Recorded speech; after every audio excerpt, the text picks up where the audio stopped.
کچھ لوگوں کا یہ کہنا ہے کہ عمران خان صاحب کو باہر آنے کے لیے مفاہمت کی پالیسی اختیار کرنی پڑے گی. عمران خان صاحب کو اسٹیبلشمنٹ کی اور موجودہ گورنمنٹ کی باتوں کو ماننا پڑے گا.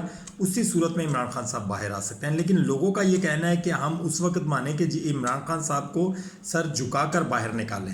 اگر عمران خان صاحب وکٹری کا نشان بنا کر یا سر اٹھا کر باہر آ گئے تو ہم سمجھیں گے یہ اسٹیبلشمنٹ کی اور موجودہ گورنمنٹ کی جناب ہار ہے. اب آپ یہ سوچیں کہ آج کل جو سزائیں سنائی جا رہی ہے، لوگ یہ کہتے ہیں کہ ان کو ہائی کورٹ اور سپریم کورٹ میں چیلنج کیا جائے گا. اگر ہائی کورٹ اور سپریم کورٹ نے ان کے حق میں ہی فیصلے دینے ہوتے تو پھر 26ویں ترمیم کیوں ہوتی؟